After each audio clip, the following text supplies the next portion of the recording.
Her true story from Indiana. My daughter-in-law fed me dog food, thinking I wouldn't notice. My name is Evelyn. I am 78 years old, and I live, or used to live, in a small town in Indiana. This is not a story I ever thought I would tell, but silence has teeth, and mine has chewed through enough years. So let me begin with the night everything changed, with a spoon and a scent I'll never forget. It was a Thursday evening. The sky outside was the color of old bruises, gray tinged with purple. I sat at the end of a long, glossy dining table that wasn't mine. The silverware was set too perfectly, the chairs too stiff, the silence too loud. My son, Daniel, was still at work. Only Melissa, his wife, and I were home. And Lucky, their cocker spaniel, who somehow had more freedom in this house than I did. Melissa placed a small porcelain bowl in front of me, the kind you might use for soup or dessert. It was steaming. A thick brown stew, its surface bubbling like mud. She didn't say what it was.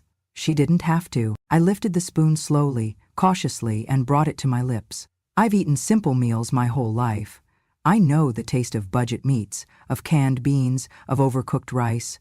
I know struggle. But this had a scent that didn't belong in any kitchen. It was sweet and metallic, grainy on the tongue.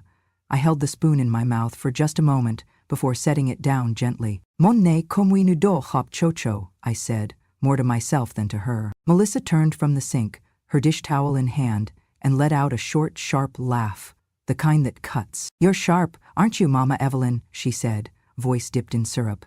You're too sensitive, Mom. It's no different. Then came the line, the one that would etch itself into the inside of my skull like a carving on old stone. Mom lives off us, so eating the same as Lucky is also equal. I didn't say a word. I didn't flinch. I didn't even blink. I simply looked down at the bowl again, then across the table where Lucky's bowl, ceramic bone-shaped, was half dull of the same brown mush. Melissa didn't sit to eat with me. She never did. She always claimed she'd already eaten or that she was on some kind of cleanse, but I noticed how she cooked only when Daniel wasn't home. Meals that were hot but heartless, always just enough to keep me from complaining, never enough to feel full. I had moved in with them 3 months earlier, after a fall that left me with a cracked hip and a shaking hand. I needed help, or at least that's what my doctor said. Daniel offered, insisted even, that I come stay with them, just for a while. Melissa had smiled, agreed, said they'd make it work. I should have known from that first smile, too wide, too white, that something inside her was rotten. But I said yes, because I didn't want to be alone in that house anymore. Not since Harold passed. That first night, Melissa gave me the guest room, barely big enough for the twin bed and the dresser I'd brought from home. No curtains, no pictures, no warmth, just walls and the faint smell of bleach. She smiled again as she showed me in. It's not much, she said, but it's better than a nursing home, right? I wanted to believe she meant well, even when she forgot to pick up my medication, even when she told her friends I was a little off and probably didn't remember much, even when she started locking the fridge at night. But that dinner, that was different. I sat there for another minute, staring at the bowl. I picked up the spoon again and stirred the stew slowly, watching how it clung to the silver like glue. I glanced over at Lucky. He licked his lips, wagging his tail, eager for more. Melissa leaned on the counter, checking her phone. Eat up, Mama Evelyn, she said without looking. It's organic. I forced a smile. Of course. And I did eat. 1 bite, 2, enough to keep her from noticing the rest would be flushed away later, buried under tissues in the trash. I knew better than to fight in her arena, under her rules, without a plan. After dinner, I went to my room, closed the door, and sat on the edge of the bed. My hand was shaking again, but not from age this time. From something colder, something older, something I hadn't felt since I was a girl. That night, I didn't sleep. I listened. I listened to the click of her phone as she texted in the kitchen, the thump of Lucky's paws on the hardwood, the low hum of the refrigerator, still locked. And when the house was finally still, I tiptoed out in my socks, clutching my phone with both hands. In the trash bin under the sink, I found what I was looking for. A torn open cardboard case marked Dog Gourmet Meals, Bulk Order. Under it, empty cans, label peeled, but one still intact. A barcode. A name I didn't recognize. I didn't take the can. I took a photo. I went back to bed, and I didn't cry. Not that night. I had a plan. I laughed with her, just a soft chuckle. Empty, but polite. The kind you give when you want to stay invisible. Melissa leaned her head back, clearly pleased with herself. The joke wasn't funny, but it wasn't meant to be. It was a test, and like all good tests, it revealed everything I needed to know. That night, as I wiped my mouth with a paper napkin and stood, slowly, she waved a hand without looking up from her phone. "Don't worry about the dishes, Mama Evelyn. We've got it covered. Go get your rest." I nodded. "Of course, sweetheart." I shuffled down the hallway, slowly, letting my slippers drag against the floor, just enough to make her believe I was tired, absent-minded, no threat to anyone. I opened my door with a creak and closed it just as loud. Then I waited. 5 minutes. 10. I slipped back out once her laughter faded into the living room. Quiet as dust, I walked into the kitchen and pulled the trash bin from under the sink. The top layer was fresh, paper towels, a tea bag, and avocado peel. But I dug gently beneath, and there it was again. The cardboard box I saw the night before. The branding was ridiculous. A gold-foiled font over fake wood-grain background. Dog Gourmet Meals. All flavor. And tucked inside the box, 4 empty cans. One still had the label intact. I didn't need to steal it. I just needed the barcode. I held my phone low and snapped the photo. Flash off. Sound muted. I took another, this time with Melissa's monogrammed dish towel in frame for good measure. I didn't feel fear, just a slow, steady heat under my ribs, like an engine warming up. Back in my room, I plugged my phone in and opened the photo gallery. The can was clearly marked, not for human consumption. Ingredients listed things I couldn't pronounce, meat byproducts, chemical preservatives, synthetic flavors. But what stood out most was the note beneath the ingredients. Intended for canine use only. Not suitable for elderly care or assisted living. That part hit like ice down my spine. I sat down, held the phone in both hands, and let the silence fill the room again. I was no stranger to humiliation. Life had fed it to me in doses, slow, persistent ones, but never like this. Not from inside my own family. Melissa had made it clear from day one that I was an inconvenience. She never said it aloud, not directly, but her eyes rolled when I asked for help with my pillbox. Her sighs were sharp when I took longer in the bathroom. She never made space for me on the couch. She never called me Mom, only Mama Evelyn. Like a character in a play she resented being cast in. I'd seen it before, in neighbors, in church friends, in women like me, widowed, aging, moved in with children, thinking it would bring comfort, only to find themselves erased. Polite neglect at best, open cruelty at worst. But she'd made a mistake. She thought I was stupid. I smiled to myself in the dark. The next morning, I forgot my cane in the living room. Melissa rolled her eyes when I asked her to fetch it. I misplaced my keys and blamed Lucky. I repeated myself in casual conversations. "Did you say Thursday or Tuesday, dear?" I tilted my head. "I'm a bit fuzzy lately." Melissa ate it up. Her smugness grew like mold. "She's getting worse," I overheard her whisper to Daniel one night when she thought I was asleep.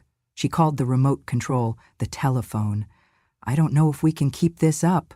It's a lot." I took it as permission to forget, to mumble, to move slowly.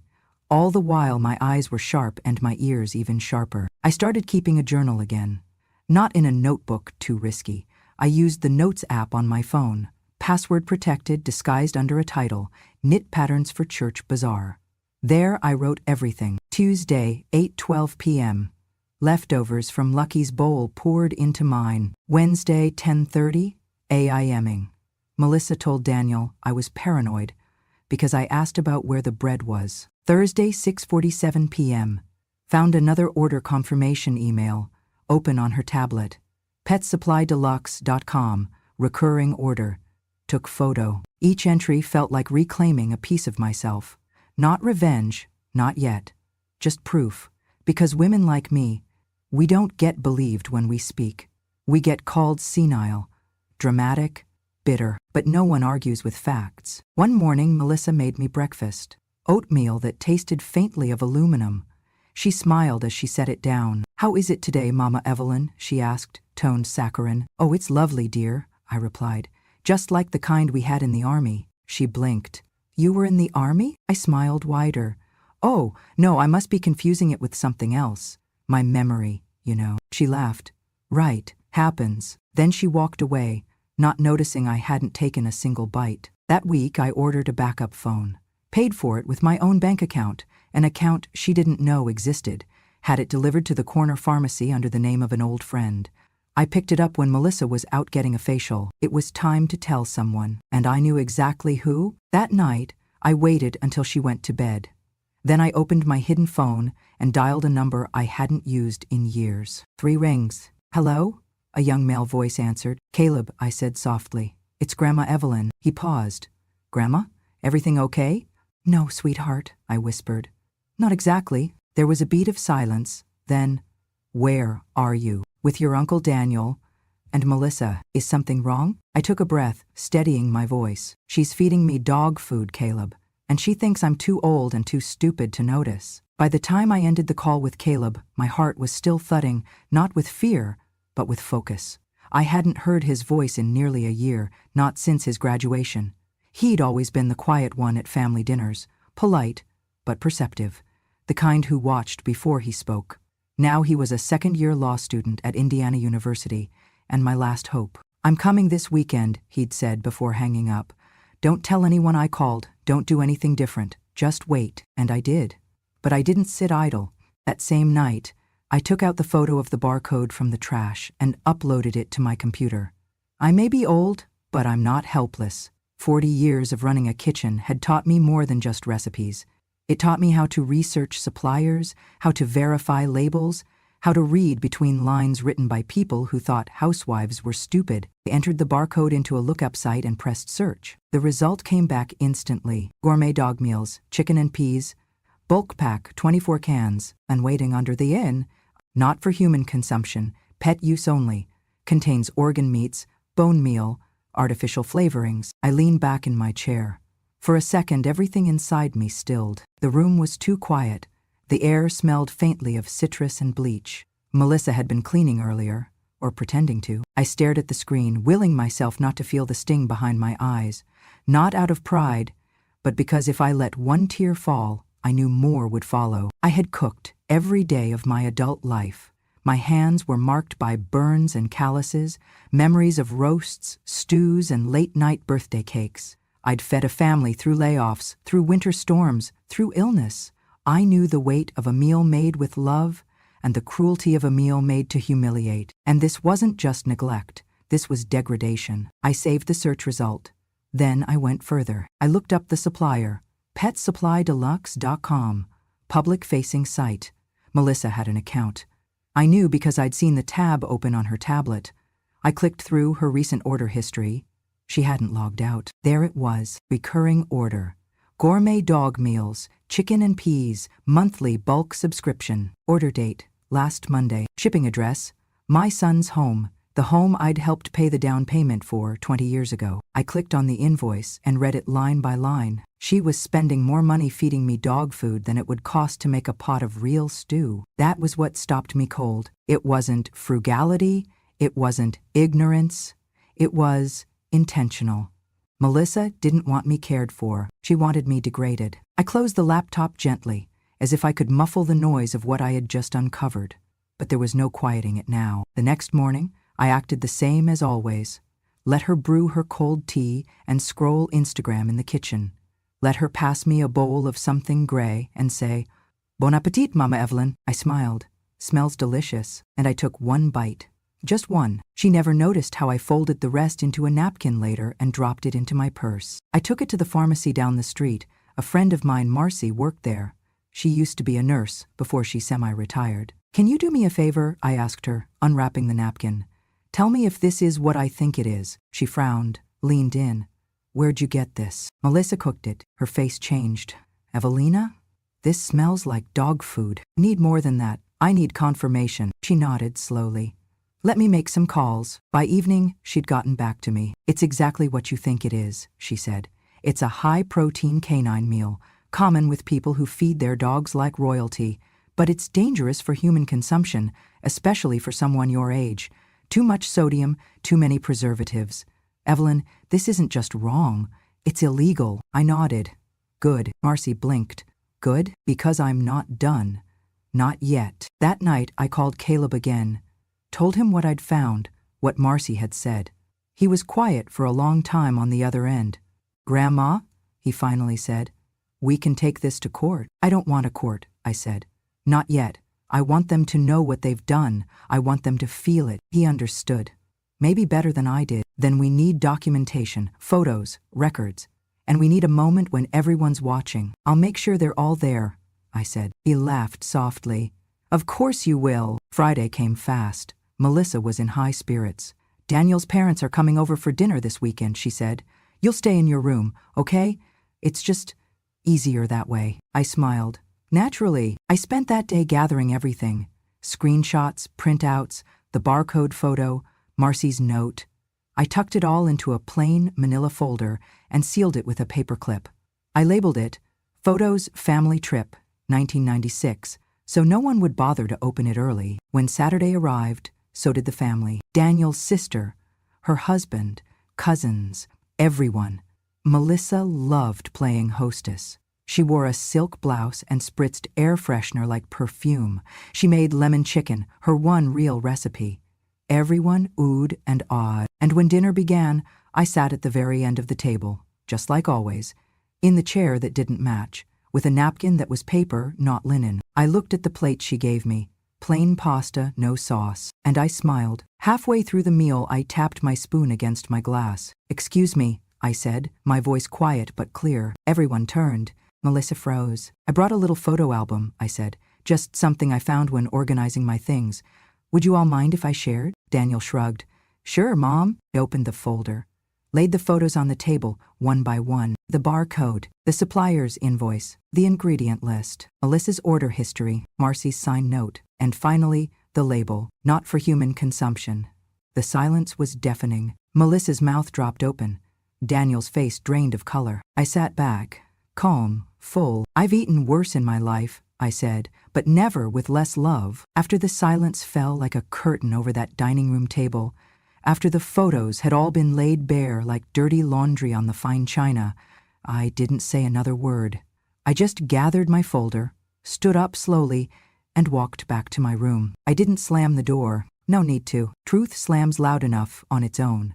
That night, as I lay awake in my bed, I stared at the ceiling fan spinning above me, slow and steady like my thoughts. I heard whispers down the hall. Daniel's voice, frantic and low. Melissa's sharper, defensive.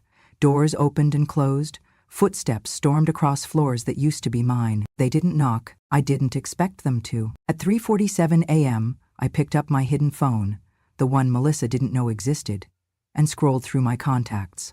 Aaron IU Law was saved near the top. Not Caleb this time. Not the quiet one. Aaron was the oldest of my grandchildren, a third-year law student at Indiana University, Bloomington. Sharp, headstrong, and fiercely protective of family, especially me. He used to come over every summer when he was little, and he always called me my best grandma, even though he had 3. I tapped Cole. He answered on the second ring, his voice groggy. Grandma? Aaron? I said quietly. I need your help. He sat up instantly. I could hear it in the shift of his breath. What happened? So I told him. I told him about the bowl, the barcode, the dog food, the way Melissa smirked while I swallowed shame disguised as supper. I told him how Daniel had looked away, how the house I once helped pay for had turned into a silent prison. I told him everything. Aaron didn't interrupt once. When I finished, he exhaled slowly. I'll handle this, Grandma, he said. Just let me handle it. I smiled. I trust you, Aaron, but I want it done my way. He paused. What's your way? Public, legal, and unforgettable, he chuckled. Like a true Southern matriarch. I may live in Indiana, I said, but I remember where I come from. The next morning, Aaron sent me a checklist. Copies of bank statements showing shared expenses, photos of all relevant food labels and invoices, a signed statement from a medical professional confirming dietary harm, a witness letter from Marcy, video or audio evidence if possible. Build the foundation, he wrote. I'll bring the hammer. So I started gathering. Lissa didn't know I had access to the family printer, didn't know I'd once taught high school business classes before I ever stepped into a marriage. She thought I was slow, forgetful. She didn't realize I'd been filing paperwork longer than she'd been alive. I printed every invoice, clipped every receipt. I had records of my Social Security checks, records of the bills Daniel used to ask me to help pay. Just for a little while, Mom. I had screenshots from Melissa's pet food account, captured before she finally figured out to log out of her devices, and I had the folder. By Wednesday, I mailed it all in one envelope. Heavy, sealed tight, addressed to Aaron's apartment in Bloomington. That night I cooked for myself, for the first time in weeks. I snuck out during Melissa's nap and bought a small rotisserie chicken from the corner store. I boiled rice, chopped scallions, made a little soy sauce drizzle like I used to. I even set the table, for one. I ate slowly, savoring every bite. Not just the taste, the dignity. The next day, Aaron called. "I've got everything," he said. "And I've already spoken to one of my professors. He specializes in elder abuse and estate protection. He's going to advise us." "Good," I said, "because I'm ready." Aaron's voice dropped to a calmer, colder register. Not angry, but focused. "Here's what we'll do," he said. "We'll call a family meeting. You'll be there, I'll be there, and so will they. We'll lay out everything, just like in court. Let them see what it feels like when truth walks in the front door." I chuckled. "You sound like your grandfather." "I sound like your student," he said. "You taught me better than anyone." We picked a date. Saturday. Daniel and Melissa thought it was going to be another family dinner, a reconciliation after my little outburst the week before. They even tried to butter me up. Melissa knocked on my door Friday afternoon with a tray of cookies, store-bought, overly sweet, with a fake smile to match. "I know we got off on the wrong foot," she said. "It's just been stressful. For all of us." I looked at the cookies, then at her, and for once I let silence answer. Saturday came. Aaron arrived wearing a pressed button-down and a tie, one of Harold's old ties I'd given him years ago. He kissed my cheek and whispered, "You ready?" I nodded. "Let's go feed the wolves." The family gathered round the table once more. Melissa poured wine. Daniel looked stiff. Everyone tried to pretend this was normal. Then Aaron stood. He reached into his satchel and pulled out the folder. Not mine, his, and from it he began to read. First, the evidence. Invoices, photos, proof of non-consumable dog food fed to a human. Then the testimonies. Marcy's letter, a preliminary medical statement, and bank records showing I had supported their household for months without acknowledgement. Melissa's face went pale. Daniel rubbed his temples, and Aaron's voice, calm and firm, delivered the final blow. "This is a textbook case of elder neglect, humiliation, and willful deception. If this goes to court, we have enough for a civil suit, and depending on the prosecutor, potentially criminal charges." Melissa stood suddenly. "You're threatening us?" Aaron didn't flinch. "No," he said. "I'm informing you, Grandma's not alone. Not anymore. And neither was I." After that Saturday meeting, things didn't explode like some courtroom drama on television. No one flipped the table. Melissa didn't cry. Danielle didn't apologize. They sat there, tight-jawed, exposed, but defiant. But the silence that followed wasn't victory for them. It was a warning shot. And Aaron wasn't done. "Now we build the rest," he told me on the porch the next morning. He sat beside me with his laptop open, the glow of the screen casting sharp light across his determined young face. "They've underestimated the wrong woman." I sipped my coffee slowly. "Then let's give them a reason to regret it." He smiled. Aaron started with the finances. First, he requested a copy of Melissa and Daniel's joint credit card history. "They use one card for household expenses," he explained. "We'll see how often these dog meals show up." I raised an eyebrow. "How do you know they don't use cash?" He chuckled. "Melissa's too lazy to track cash. She wants points, cash back." Sure enough, within 48 hours, he had the records. Multiple purchases from PetSupplyDeluxe.com every 4 weeks, totaling hundreds of dollars. There were other things too: spa days, subscription clothing boxes, organic wine deliveries, all under household. Meanwhile, the only grocery store receipts showed cheap staples, bread, rice, and a few vegetables, barely anything with protein, nothing fresh. Aaron organized it into a spreadsheet. each line item tagged and categorized. He called it neglect ledger. Then came the next phase, interviews. Aaron spoke to Marcy again. She agreed to give a formal affidavit, signed and notarized, testifying that the food I had been served was indeed not suitable for human consumption. She added a note from her prior nursing experience. Feeding non-nutritive animal food to an elderly person knowingly can result in gastrointestinal complications, malnutrition, and mental distress. We had that printed, signed, and filed. He also pulled footage from the corner pharmacy's security camera the day I bought the rotisserie chicken. It showed me, slim, gray-haired, hunched slightly, holding a small bag, smiling gently at the clerk. Proof that I had the mental capacity to purchase, choose, and prepare my own food. She's not senile, Aaron wrote in the packet's summary. She's suppressed. Next, he created a timeline. At the top of the page, 3 months of silence, 1 month of evidence, 1 day for justice. He plotted everything: the date I moved in, the first appearance of the dog food order, dates of bank transfers I made to help Daniel catch up on bills, dates I supposedly forgot things, but really logged them in my hidden notes. Aaron even highlighted Melissa's social media posts. "Look here," he said, pointing at a caption under a photo of her sipping a green smoothie in a robe. "Taking care of everyone but myself. Caregiver burnout. Do it all, wife." She's building a victim narrative, he said, while feeding you leftovers from Lucky's bowl. He didn't raise his voice. He didn't need to. His calm fury was louder than any scream. Meanwhile, I stayed quiet. Melissa tried a few days later to strike up small talk. "Oh, Aaron staying long?" she asked over breakfast, her voice coated with that familiar, fake sugar. I looked at her plainly. "Just long enough to clean house." She blinked. "Oh, well, let me know if you need anything. I need you to remember who owns this house." She didn't speak to me again that day. Aaron called in a favor with a law school mentor who had clerked for a local judge. He wanted guidance on how far we could take this, whether this crossed into criminal abuse or stayed in the civil realm. "Legally," the mentor said, "you've got enough for elder exploitation, especially if there's money involved, and there clearly is. Don't underestimate the weight of humiliation. Juries remember that." By the end of the week, Aaron had compiled a binder. It was thick, labeled clearly, Evelyn Harris, v. Melissa and Daniel Harris. Documentation pack. He printed 3 copies, one for me, one for a legal advisor, and one he kept with him at all times. "I'm not filing anything yet," he said. "That's your call. But they need to know we can. Any time." I nodded. "So what's next?" "Next," Aaron said, "we host a family dinner." I raised my eyebrows. "Another one," he grinned. "This time you set the menu." It was Daniel's birthday. Melissa had planned it like a campaign, a carefully staged performance. Streamers in silver and navy, a cake so polished it looked plastic.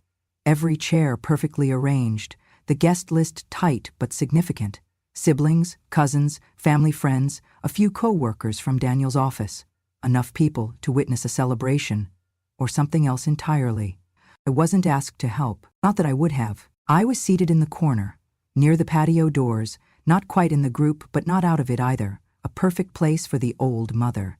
Visible enough for photographs, quiet enough to ignore. Melissa floated around the room in a cream blouse, laughing too loudly. She kissed Daniel's cheek every 20 minutes, like she was refreshing an ad. And Daniel? He looked distracted, as if something inside him had started to slip and he couldn't name it. Then Aaron arrived. He didn't wear a suit. He didn't carry a briefcase, just a slim leather folder tucked under his arm and a small black projector in his hand. "Happy birthday, Uncle Daniel," he said, hugging him quickly. Melissa stepped in, all sparkle and teeth. "Aaron, so glad you could make it. Are you staying long?" Aaron smiled. "Just long enough to clear something up." She blinked. "Clear what up?" He didn't answer. 30 minutes later, after the cake had been cut and everyone was still holding their forks, Aaron stood. He walked to the center of the room, turned toward the group, and cleared his throat. "I'd like to ask everyone for 5 minutes," he said, voice calm and steady. "Just a short family moment. Something important. Something overdue." Melissa stiffened beside the drink cart. Daniel looked up. "Aaron." Aaron held up a hand gently. "Just a few minutes, Uncle, I promise." Daniel nodded. "All right." Aaron turned, plugged in the projector to the nearby wall outlet, and let the machine hum to life. The lights dimmed slightly, just enough to let the screen glow against the pale wall, and then he said it.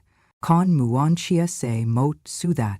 The first slide came up. PetSupplyDeluxe.com, order confirmation. The gasps were audible, though muted. Dog gourmet meals, bulk order, recurring subscription? Now the air shifted. Some laughter died. Some forks clinked against plates. Scan of the ingredient list. In bold red, not for human consumption. Then a photo. Sitting at the dining table, in front of the same bowl, beside Lucky's. The room fell completely still. I've been working with my grandmother for the past month, Aaron said, turning to face the guests. Collecting evidence, documentation, witness statements, medical opinions, financial records, all pointing to one truth. For weeks, months in fact, my grandmother was knowingly served pet food by Melissa Harris. He said her name slowly. Carefully, like a verdict. Melissa stood up, face flushing crimson. This is disgusting. This is a birthday party. Aaron didn't blink. So was the day she took the first photo of that barcode in the trash. The first night she smelled something off in her stew. The first time she noticed that Lucky's meals looked more appetizing than hers. People began to murmur. My daughter-in-law's sister covered her mouth. A cousin whispered to Daniel, whose face had gone ashen. Aaron continued, undeterred. I know what some of you may be thinking. It's not that serious. Maybe it was a mistake. But it wasn't. Here's the credit card statement.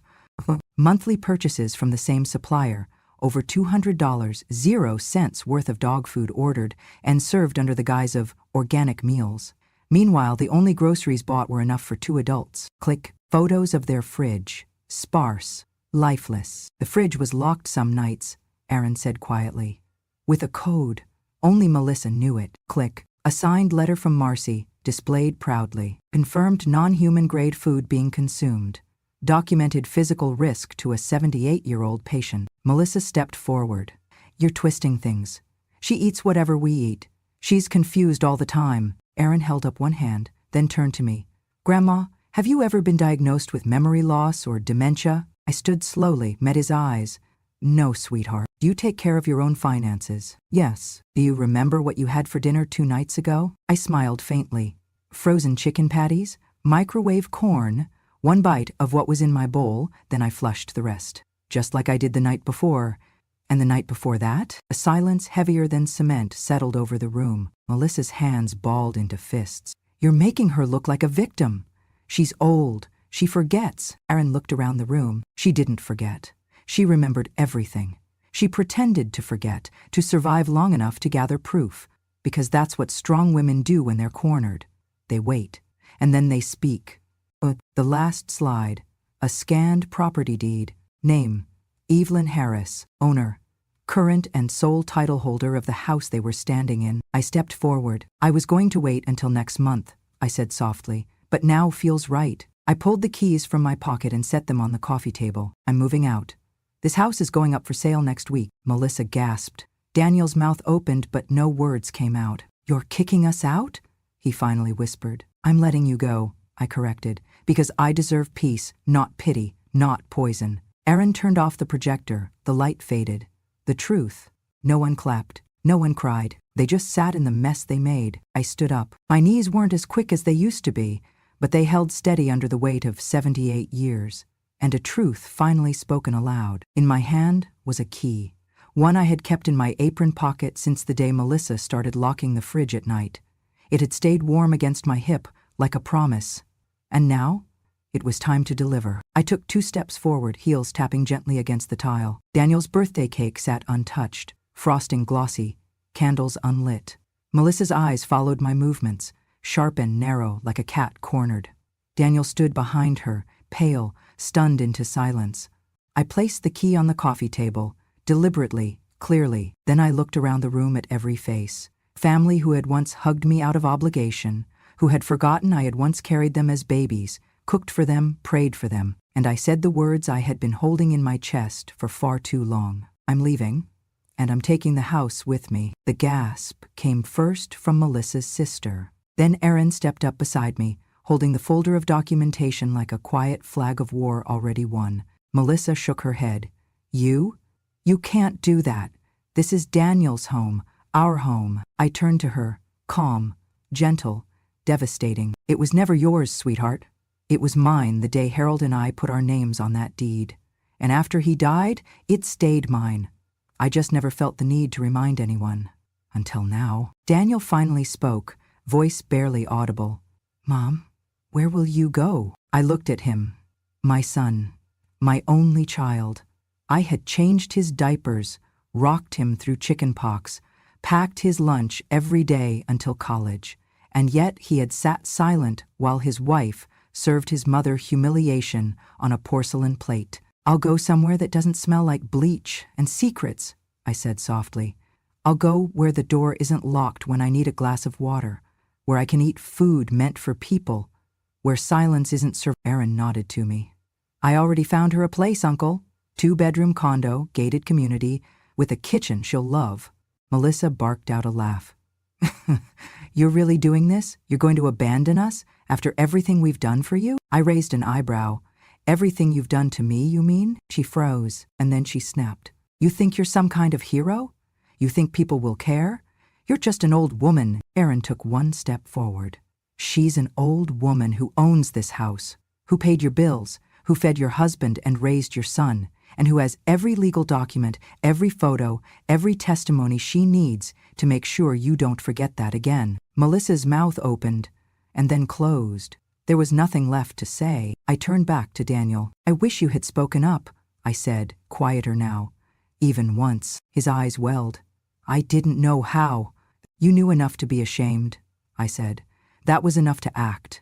You chose not to. The guests began to rise, some awkwardly excusing themselves, some offering tight hugs and murmured apologies. But I didn't linger. I had packed a small bag, just the essentials.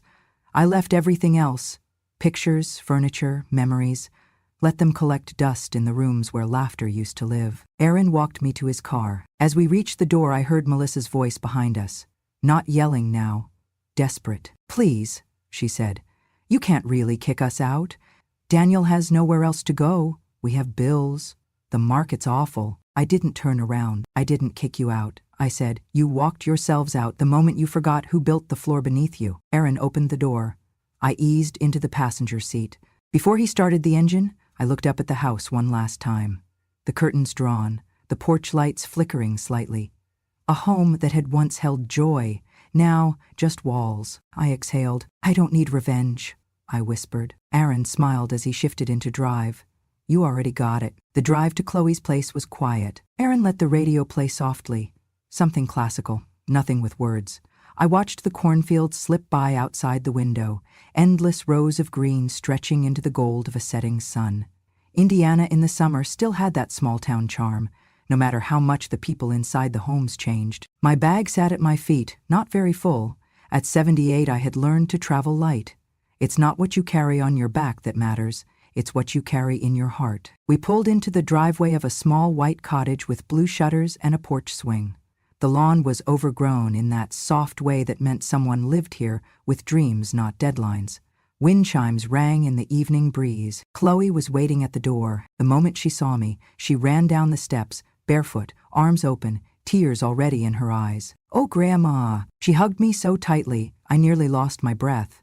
But it was the kind of breath you don't mind losing. She pulled back, wiped at her cheeks, and led me inside. The house smelled like vanilla and basil. She'd been baking.